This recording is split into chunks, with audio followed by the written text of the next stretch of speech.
Halo Sobat PU, selamat datang di podcast PNS Pioner Muda. Edisi kali ini kita bakal bahas isu tentang tantangan kebangsaan terkini. Makin ke sini tuh ngerasa nggak sih tantangan yang kita hadapi sebagai bangsa Indonesia tuh makin beragam. Nah, salah satunya di era digital yang semuanya tuh serba cepat, kemudian informasi itu serba terbuka, dan juga dengan media sosial sebagai ruang untuk menyampaikan pendapat atau berekspresi dan juga berkomunikasi dan juga berbagai platform yang memudahkan kehidupan keseharian kita, tanpa kita sadari, itu tuh juga bisa jadi tantangan gitu loh untuk kita gitu. Jadi ini berpotensi juga mengancam kedaulatan digital, di Indonesia. Nah, sebelumnya teman-teman udah pernah, dengar belum istilah, kedaulatan digital? Sebenarnya kedaulatan digital itu secara sederhana tuh gimana negara punya kuasa penuh, atas data, sistem, dan juga lalu lintas digital di wilayahnya. Tapi kalau kita lihat nih realitanya, sebenarnya Indonesia sendiri tuh bener-bener berdaulat nggak sih atas, apa namanya, secara digitalnya ini gitu? Apakah Indonesia itu memiliki kendali atas ruang digitalnya?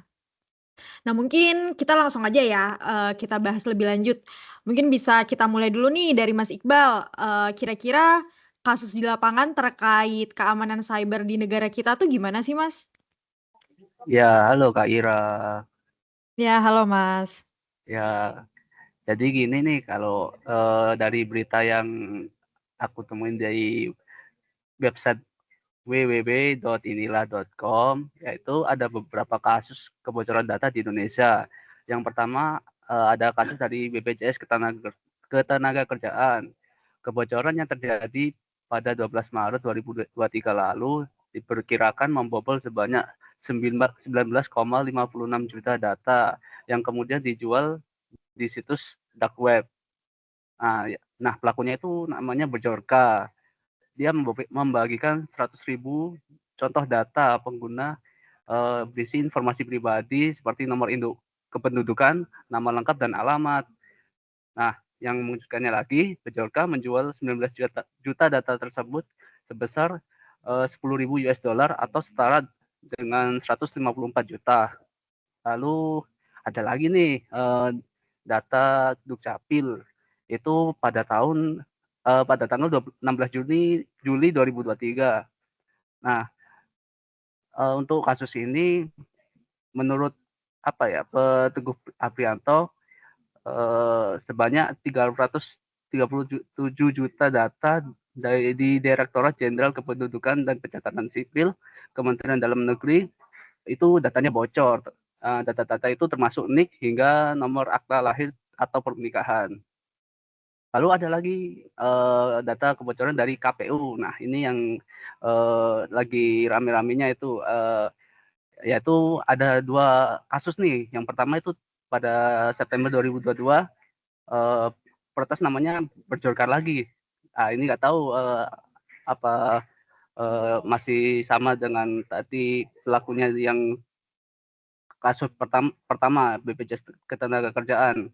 Nah, itu Bejorka itu mengklaim mengakses 105 juta data pemilih dari website KPU. Dan lalu yang kedua ada kasusnya pada hari Selasa tanggal 28 November 2023. Pertas Jimbo mengklaim telah mengakses data pemilih tetap DPT dari KPU. Lalu yang terakhir, yang kelima ini yang masih baru ini, kebijakan transfer data dari Presiden Indonesia ke Amerika. Nah, ini kemungkinan bisa terjadi kebocoran data seperti itu sih.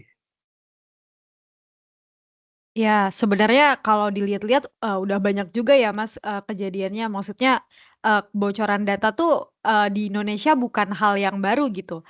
Bahkan kalau ngelihat pengalaman sendiri ya, aku tuh juga pernah gitu kayak mengalami kebocoran data, kayak dari website Peduli Lindungi dulu kan kayak zaman-zaman Covid itu kan kita kan masukin data kita dan di situ kan emang nge-link gitu sama data-data pribadi kita gitu. Nah, itu tuh juga bocor. Terus pernah juga waktu itu dari e-commerce juga gitu. Itu password sama email kita bocor gitu di situ. Itu sebenarnya kita bisa ngecek juga loh untuk ngelihat sebenarnya data kita tuh ada yang bocor nggak sih kayak gitu. Nah, itu dari mananya juga bisa dilihat bocornya tuh dari website yang mana kayak gitu. Nah, Oh gitu ya. iya, heeh. Nah, jujur kalau dilihat nih ya, agak ngeri juga nggak sih? Maksudnya ngerasa nggak aman juga gitu. Nah, sebenarnya ancaman cyber ini tuh udah bisa dikategorikan sebagai isu kontemporer ya, kalau ngelihat dari, apa namanya, pengalaman-pengalaman di Indonesia sendiri gitu, kasus-kasus, yang real case-nya. Nah, mungkin kita bisa langsung aja nih ke Mas Januar, gimana kalau menurut Mas Januar terkait potensial ancaman keamanan cyber di Indonesia? Baik, terima kasih Mbak Irada. Jadi, kenalkan saya Januar Diogata. Nah, di sini saya akan berbicara mengenai mengenai ancaman dari keamanan cyber. Kalau kita bicara kedaulatan digital ya, kita nggak bisa melihat ini tuh cuma dari kasus kebocoran data aja gitu. Karena masih banyak potensi ancaman cyber yang sudah kita rasakan maupun yang belum kita alami. Contoh yang paling pertama dan yang paling banyak masyarakat kita alami itu yaitu phishing. Phishing itu merupakan bentuk kejahatan yang memancing orang untuk memberikan informasi pribadi secara sukarela tanpa disadari. Jadi semacam serangan gitulah yang dilakukan untuk menipu atau memancing korban agar mau mengklik link atau tautan serta menginput informasi kredensial seperti username kita dan password kita gitu. Nah, jadi misal nih kita dapat link website, email, file seolah-olah itu dari institusi resmi kayak perbankan, institusi negara dan perusahaan-perusahaan besar lainnya, padahal itu tuh penipuan gitu. Dan data yang menjadi sasaran phishing itu juga adalah data pribadi kita, ada nama, ada usia, alamat kita, kemudian juga data akun kita, ada username, password, dan data finansial kita yang sehari-hari kita gunakan, ada informasi kartu debit, kredit, rekening bank, dan kemudian dibobollah rekening kita gitu Mbak.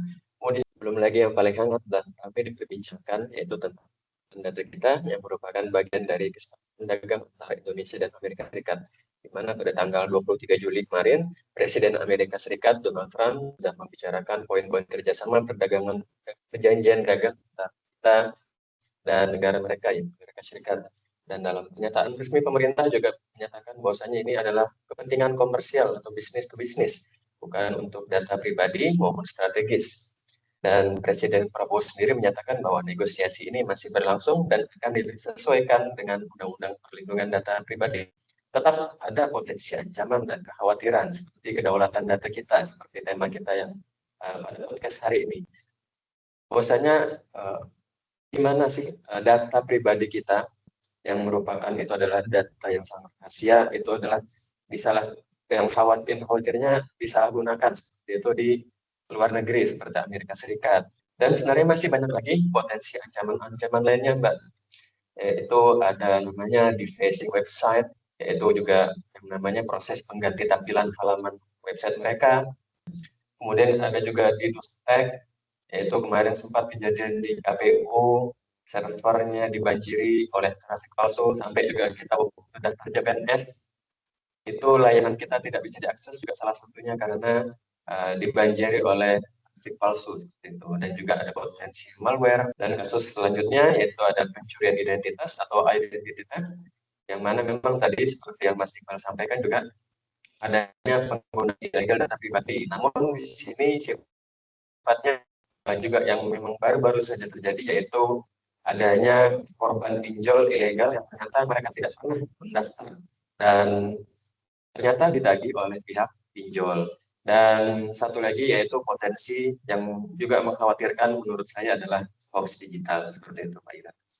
Ternyata kalau kita ini tadi dengar tadi ya dari Mas Januar, ternyata banyak banget ya potensi ancaman kedaulatan digital ini kayak memang nggak sebatas kebocoran data aja, tapi kebocoran data sendiri pun bisa, mengakibatkan efek domino juga gitu. Nah, memang sih di era digital ini, cepat, terbuka gitu ya, mudah kayak gitu, tapi ini tuh kayak pisau bermata dua gitu. Jadi memang memudahkan, tapi di sisi lain juga mengancam gitu kan, mengancam kedaulatan negara kita. Nah, ini tuh karena udah disinggung nih ya, ini jadi menarik gitu. maraknya penyebaran hoax ini kan, di media sosial itu sangat gencar ya, apalagi kalau misalnya memang ada, isu-isu ada kayak di apa, musiman gitu, maksudnya kayak yang, waktu-waktu yang sensitif gitu, pas kayak pemilu contohnya gitu ya. Nah, ini karena, mudahnya penyebaran informasi melalui sosial media, jadi, harus dari kita juga harus pintar-pintar nyaring gitu kan. Nah, kira-kira ini tuh dampaknya ke stabilitas politik di Indonesia tuh gimana sih? Terus, dampak buat masyarakat Indonesia sendiri, dampak langsungnya itu kayak gimana gitu? Mungkin, bisa dijelasin, dari Mas Irwan Agus ya, gimana menurut Mas? Oke Mbak Ira, terima kasih ya. Jadi izin ya terkait hoax ya. Jadi sebelum ke hoax itu, aku mau kelas balik gitu ya terkait, kedaulatan digital gitu. Kebanyakan orang tuh terkadang lebih fokus kepada sistem serangan cyber gitu, kayak faktanya informasi dan opini publik itu termasuk juga ke dalam kedaulatan digital. Lah kok bisa? Jadi intinya itu kedaulatan digital itu bukan gara-gara sistemnya gitu ya, tapi gara-gara, pikiran dan arah pandang masyarakat gitu. Jangan salah juga teman-teman ya, opini publik itu yang tidak tersaring dengan baik oleh masyarakat bisa jadi dampak yang sangat buruk gitu ya. Nah itu yang kita sebut, sebagai hoaks gitu. Nah salah satu, contoh hoaks itu, kita bisa lihat di pemilu tahun 2024 ya, itu kayak beredar gitu ya, video-video tentang, pemilu tuh belum selesai, tapi hasil dari KPU tuh udah ada gitu ya. Kayak tagline tuh, "Ini data KPU hasil pemilu 2024," luar biasa sekali, padahal pemilunya itu belum selesai. Nah, itu langsung dibantah gitu ya faktanya oleh, eee, ketua KPU-nya sendiri, yaitu Hasyim Asy'ari, dilansir dari, medcom.id bahwa katanya tuh itu salah itu, dan itu informasi yang tidak masuk akal dan mengada-ngada, karena pemilunya belum jadi, tapi kok hasilnya udah jadi. Nah, intinya teman-teman yang pengen aku sampaikan, kita tuh nggak bisa kontrol algoritma di internet, tapi satu-satunya yang bisa kita kontrol tuh ya diri kita masing-masing gitu ya, masyarakat juga gitu. Ya cara kontrolnya dengan bagaimana, ya dengan, bersikap kritis dan lebih cross check gitu ya, kembali terkait berita-berita yang seliweran terutama di smartphone, di internet, dan lain sebagainya. Sehingga kita tuh nggak langsung terbawa arus gitu. Jadi si kondisi bangsa tuh nggak jadi riuh gitu gara-gara si hoaks tersebut, gitu Mbak Ira. Aku setuju sih dengan yang tadi disampaikan sama Mas Irwan Agus. Ya memang, akses internet ya maksudnya, mengakses internet atau dunia digital, itu tuh memang sangat dipengaruhi dengan faktor eksternal ya. Maksudnya banyak hal yang mungkin, tidak bisa kita kontrol, tapi bukan berarti tidak sama sekali gitu. Internet itu membantu untuk penyebaran hoax gitu secara nggak langsung ya, kayak tadi ada contoh, apa namanya, data terkait hasil pemilu gitu ya. Nah, ini juga jadi berimbas gitu, memberikan dampak negatif, dan menjadi tantangan juga buat, kita sebagai masyarakat Indonesia, tantangan untuk, gimana kita tetap mempertahankan persatuan gitu, tidak terpecah belah gitu dari, apa namanya, dampak dari hoax tadi gitu ya. Mungkin kita, coba, pindah ke Mas Irwan nih. Irwan lagi.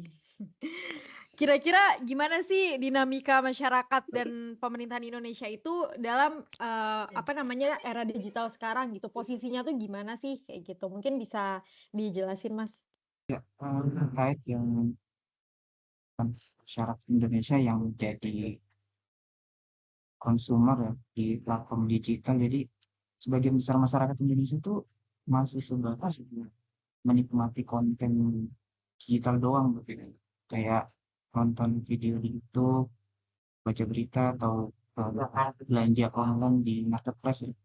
Dan itu tuh kayak tanpa berkontribusi secara aktif dalam produksi konten atau inovasi digital. Nah, saya juga pernah baca di kompas.com ya, jadi 88% konsumen Indonesia itu membeli produk berdasarkan rekomendasi influencer. Itu menunjukkan tingginya ketergantungan tren dan promosi digital ya. Jadi menjadikan perilaku konsumen meningkat karena mereka tuh jadi mengakses algoritma yang mendukung pembelian impulsif dan validasi sosial di media. Nah, kalau hal ini jadi rutinitas dan kebiasaan, nanti dampaknya itu yang dirasakan kayak ketergantungan ya pada platform asing kayak YouTube, Instagram, dan itu tuh bisa membuat Indonesia tuh rentan terhadap kebijakan luar negeri terkait data internal bangsa ya. Jadi banyak sih yang bisa dilakukan sebenarnya kayak meningkatkan literasi digital produk ya, kayak kemampuan membuat konten, coding atau lain faktor kewirausahaan berbasis digital misalnya. Terus kemudian ada mendukung ekosistem lokal menggunakan promosi aplikasi produk konten yang dibuat oleh bangsa. Kemudian pemerintah juga mungkin bisa bikin event gitu ya. Jadi masyarakat tuh bisa berpartisipasi dalam pelatihan dan komunikasi digital. Jadi mereka tuh bisa bikin konten, jadi kreator, inovator, sampai menjadi pelaku ekonomi digital. Nah, itu sih. Tapi kalau soal kebijakan pemerintah yang tentang tarif Donald Trump itu kalau lagi hangat itu sebenarnya ada sisi positifnya juga. Jadi penurunan tarif dari 32% jadi 19% tuh membuat produk Indonesia itu jadi lebih kompetitif di pasar Amerika Serikat sana ya. Bandingkan negara ASEAN seperti Malaysia yang ngasih tarif tuh tinggi banget 25%, Thailand 36% gitu. Terus ada beberapa sektor ya, salah satu contoh aja, sektor kedelai. Itu tuh sebenarnya menyambut positif dengan turunnya tarif itu. Kita ada daya dukung keberlanjutan industri mereka gitu ya. Jadi industri-industri tahu, tempe itu bisa buka peluang yang besar untuk ekspor gitu produk mereka ke Amerika Serikat gitu. Jadi ekspor produk olahan lah istilahnya. Nah ini terus kemudian ada komitmen impor dari Amerika Serikat terkait impor energi dan pesawat. Nah itu tuh bisa buka peluang kerjasama yang jangka panjang dari sektor aviasi dan mungkin infrastruktur juga termasuk poin dampak positifnya gitu ya. Seperti itu sih Mbak tontonan saya. Oke, oke, menarik, Mas. Berarti memang sebenarnya kalau kita bisa ngelihat tuh ini tuh jadi, tantangan juga gitu ya buat Indonesia gitu, khususnya pemerintah gitu. Karena terkait kebijakan tarif tadi memang, apa namanya, presiden, memang masih dalam tahap diskusi gitu, tapi kita juga sebagai masyarakat, juga terus harus mengawal ya. Karena memang ada, apa namanya, peluang juga gitu dampak ke ekonominya besar gitu, tapi di sisi lain ada juga gitu, sisi negatifnya. Maksudnya, ada yang di trade off-nya lah kayak gitu ya. Jadi kita sebagai masyarakat juga tetap harus mengawal ya, untuk kebijakan tersebut gitu. Terus, mungkin gimana, kita ngelihat juga dari sisi pemerintah, untuk menyikapi terkait, apa namanya, keamanan cyber ini untuk tetap, mempertahankan kedaulatan digital tuh, upaya yang dilakukan pemerintah tuh apa aja sih?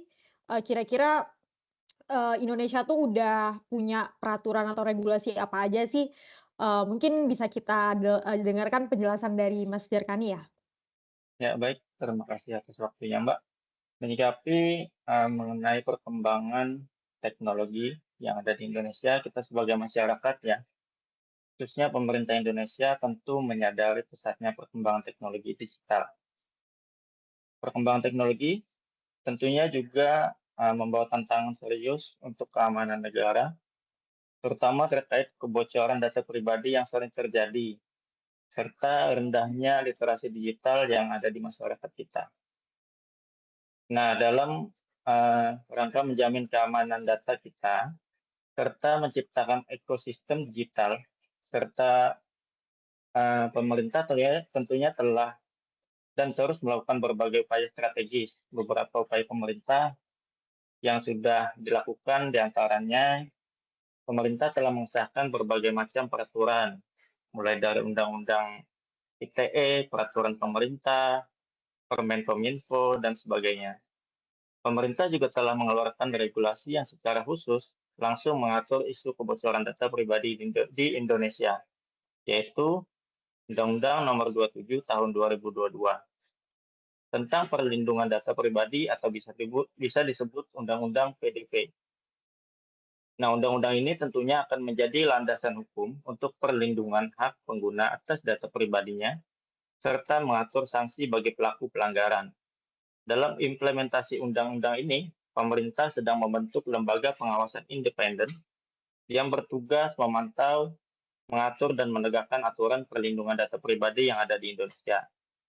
Lembaga ini disebut Otoritas Pengawasan Perlindungan Data. Pemerintah juga terus meningkatkan keamanan sistem informasi lembaga negara melalui BSSN atau Badan Siber dan Sandi Negara. Pemerintah melakukan audit keamanan siber secara berkala, serta memberikan pelatihan keamanan siber kepada instansi pemerintah dan sektor strategis lainnya. Upaya lain yang terus dilakukan pemerintah adalah penguatan infrastruktur keamanan siber nasional dan penguatan literasi digital masyarakat. Pemerintah mengembangkan sistem deteksi dini terhadap serangan siber dan memperkuat kolaborasi antar lembaga masyarakat dalam bidang keamanan digital. Melalui program Gerakan Nasional Literasi Digital atau Siberkreasi, pemerintah menggandeng berbagai pemangku kepentingan untuk memberikan edukasi digital kepada masyarakat di seluruh Indonesia, termasuk topik keamanan siber, etika digital, dan perlindungan data pribadi. Selain itu, pemerintah juga mendorong perusahaan dan instansi untuk menerapkan sistem manajemen keamanan informasi berbasis ISO 27001 dan melakukan audit berkala terhadap sistem digital demi keamanan dan kenyamanan publik. Pemerintah harus menerapkan pendekatan transparansi terhadap insiden kebocoran data dan memberikan sanksi tegas kepada pihak-pihak yang lalai untuk menyalahgunakan data pribadi. Upaya-upaya ini menunjukkan keseriusan pemerintah dalam menjaga keamanan digital nasional, serta memberikan masyarakat kemampuan yang dibutuhkan untuk menghadapi era digital dengan bijak dan aman. Namun, keberhasilan semua ini memerlukan kolaborasi dari seluruh elemen bangsa, baik pemerintah, swasta, maupun masyarakat. Nah, menurut saya begitu sih Mbak tanggapannya. Terima kasih. Oke, mungkin dari yang tadi udah disampaikan Mas Tirtani mungkin, aku coba sedikit menyimpulkan ya. Jadi memang sebenarnya pemerintah itu udah menyusun gitu ya aturan-aturan atau regulasi yang, apa namanya, berusaha untuk melindungi, terkait kebocoran data tadi gitu ya melalui UU ITE dan juga, terkait perlindungan data pribadi atau, UU PDP ya. Nah, selain itu juga pemerintah, berusaha untuk menegakkan peraturan-peraturan tersebut melalui kolaborasi dengan lembaga yang, lembaga dan masyarakat terkait, dalam bidang keamanan digital ini. Nah, tapi kita sebagai masyarakat juga perlu bijak ya, dalam era digital ini. Kalau menurut, Mas Jeffrey kira-kira apa saja sih yang bisa kita lakukan sebagai masyarakat dalam menghadapi tantangan ini? Terima kasih Mbak Ira. Ya, peran masyarakat itu sangat krusial dalam menjaga kebocoran data, karena masyarakat tidak hanya sebagai korban, tetapi juga sebagai garda terdepan untuk melindungi informasi milik dirinya sendiri. Meskipun pemerintah memiliki tanggung jawab besar dan pemerintah menerapkan peraturan A dan B dan C, namun kesadaran dan tindakan individu adalah kunci utama dalam menjaga keamanan data. Dapat beberapa hal yang dapat dilakukan setiap individu dalam menjaga keamanan datanya, yaitu seperti menjaga kerahasiaan data pribadi, seperti jangan menyebarkan nomor induk KTP, nomor rekening, password, maupun OTP. Lagi marak sekarang kayak KTP itu gampang untuk dipakai untuk pinjol itu kan Mbak. Jadi ya itu sangat bahaya.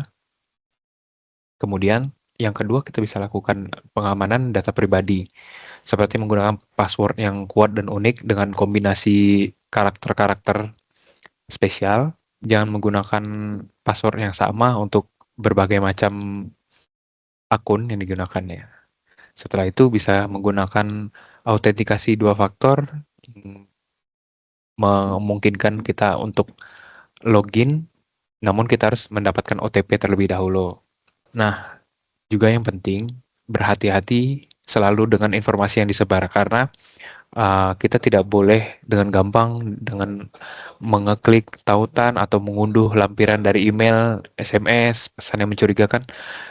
Dan juga pernah ada kasus waktu itu kan yang orang menyebar undangan ya di PDF undangan melalui WhatsApp yang kemudian akan mengambil data-data pribadi dari situ dan kemudian menjadi kerugian pribadi ya.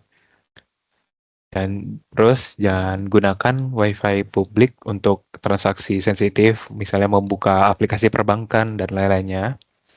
Kemudian hindari berbagi informasi pribadi secara berlebihan, terutama di media sosial yang bisa dilihat semua orang. Dan yang terakhir sih meningkatkan kesadaran diri dan lingkungan. Yang pasti kita jangan mudah percaya dengan iming-iming hadiah atau promosi yang mencurigakan. Penipuan itu biasanya dimulai dengan permintaan data pribadi dan itu yang biasa dimanfaatkan. Terus kita juga harus memahami hak-hak kita, di mana sebagai pemilik data, kita memiliki hak untuk mengetahui data apa saja yang dikumpulkan suatu lembaga atau perusahaan dan bagaimana data tersebut diproses.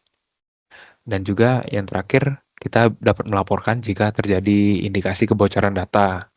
Ya, kita bisa melaporkannya kepada pemerintah maupun kepada website yang kita gunakan atau penyedia jasa. Nah, menurut saya sih begitu sih, Mbak. Ya, sekian lah dari saya, Bu. Oke, berarti tadi sebenarnya udah dijelasin lengkap ya, gimana upaya yang bisa kita lakukan gitu sebagai individu gitu ya, untuk melindungi atau menghindari potensi-potensi tersebut gitu.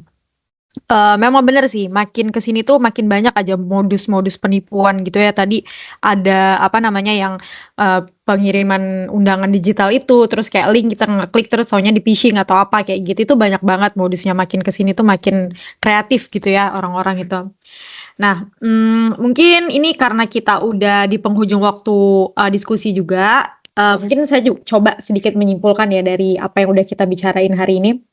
Jadi tema diskusi ini kan tadi apa namanya cukup menarik juga ya, tentang menarik dan relevan juga gitu tentang kedaulatan digital gitu. Memang isu ini tuh apa ya, hangat juga gitu karena memang kita berada di era digital ini dan ancaman itu tuh apa namanya makin banyak gitu, makin beragam gitu ya. Jadi ancaman keamanan cyber dan juga kedaulatan digital ini tuh semakin nyata.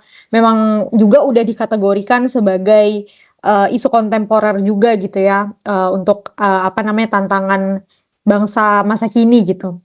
Nah, potensi dampak dari tantangan ini tuh nggak cuma soal kebocoran data, tapi juga ngasih efek domino ke ancaman terhadap persatuan dan kesatuan bangsa gitu. Jadi sebagai pemerintah ini responnya harus cepat, harus tanggap dan juga harus selalu menyesuaikan gitu dengan tantangan di bidang ini karena kan memang teknologi itu cepat ya berkembangnya. Nah, jadi pemerintah juga memang harus cepat untuk merespon dengan berbagai peraturan, regulasi dan kebijakan. Nah, kalau dari pemerintah sendiri memang sudah ada dari mulai penyusunan UU ITE dan juga UU PDP gitu ya sebagai upaya melindungi data pribadi masyarakat Indonesia gitu. Tapi dalam menghadapi tantangan ini tuh kita juga perlu peran aktif masyarakat gitu untuk meningkatkan literasi digital dan selalu berhati-hati tadi ya seperti yang udah disampaikan Mas Jeffrey juga. Nah, soal kedaulatan digital ini kita semua punya peran, mulai dari jaga data pribadi hingga berhati-hati dalam menyaring dan menyebarkan informasi. Karena menjaga kedaulatan digital Indonesia membutuhkan peran aktif masyarakat Indonesia sendiri. Terus kalau bukan kita, siapa lagi? Terima kasih, sampai jumpa di episode berikutnya.